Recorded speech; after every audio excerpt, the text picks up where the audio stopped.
Hi, my name is Amanda and I'm with Renewed Vision. If you've never used ProPresenter before, it can feel a little overwhelming, especially if you're volunteering at your church and someone just asked you to run the slides. No pressure, right? In this tutorial, I want to walk you through several essential things every ProPresenter operator should know. Don't worry about all the extra features. These are the core tools you'll actually use on a Sunday. Number 1. Understanding the difference between the library and the playlist. In the top left corner of the screen, you'll see your libraries and playlists. When you click on a library or playlist, its contents will be shown in the section below. Your libraries are where all your presentations live. It's essentially your saved content database. Your playlists, on the other hand, are what's been organized specifically for your service. Announcements, worship lyrics, sermon slides, videos, the whole order of the service. As an operator, you'll likely be working from a playlist that's already been prepped. Just click on the playlist and you'll see a list of items populated below in what we call the detail view. Click the first item to start and you'll advance slides by clicking them with your mouse. You can also move through slides using the right arrow key or the space bar. When a slide is active, it will light up with an orange border. In addition to the right arrow advancing forward a slide, the left arrow allows you to move backwards in your presentation. You can also use the down arrow to select the next item in the playlist and the up arrow to select the previous item. If there's a video in the playlist, select it and hit the play button.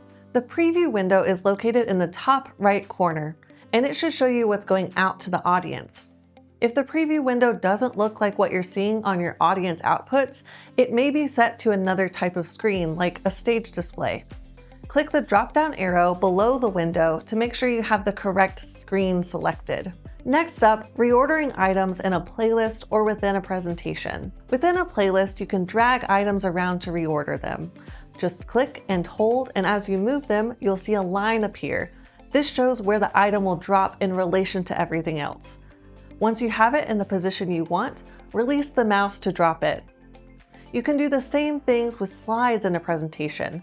Just click and hold the slide you want to move, and as you move it, you'll see the same line to show where the slide will land. Just release the mouse to drop it. Now let's talk about quickly making changes to your slides. Let's say you notice a typo mid-service. No need to panic. Just right-click on the slide that needs fixing and select Quick Edit. This opens up a small editor where you can make your correction without triggering the slide to go live. When you're done, hit the little X in the corner and keep going with the service. Easy. If you need to break up a long chunk of text into smaller slides, that's where the Reflow Editor comes in. You'll find it in the top menu bar between Edit and Bible. Reflow gives you a simplified text view. Move your cursor to where you want to split the slide and insert a slide break by clicking the button at the bottom or by pressing Option Return on a Mac or Control Enter on a PC. Do that as many times as you need to get your slides looking clean and readable. You can also combine slides by placing the cursor at the beginning of the slide you want to combine into the previous slide and press Delete or Backspace. Once you're done, click Show in the top menu to get back to your operator view. Next up, clearing layers. Sometimes when working through your playlist, layers can get stuck. Maybe there's a video playing under your lyrics or a lower third is hanging around too long. To manage that, look to the right of the preview window. You'll see a stack of icons, starting with a music note and ending with a camera. Any icon that's red represents an active layer. Click it to clear that specific layer, or you can click the red bar just to the left of those icons to clear everything at once. Finally, let's talk about spontaneous Bible lookups. If your pastor suddenly asks for a Bible verse that wasn't prepped ahead of time, no problem. Just go to the Bible section in the top menu right next to Reflow. To choose what your scripture slides look like, open the Options menu. You will see some checkboxes that allow you to customize how the verses are displayed on your slides. Below that, you can select a theme that fits the aesthetic of the week's message.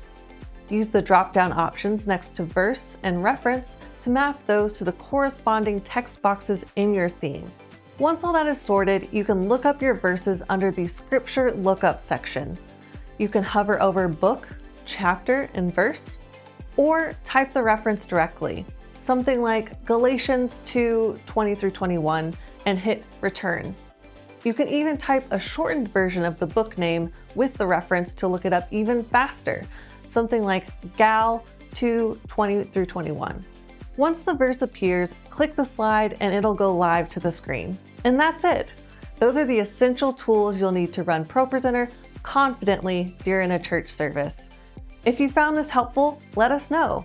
And be sure to like and follow for more tutorials just like this. Thanks for watching, and we'll see you in the next tutorial.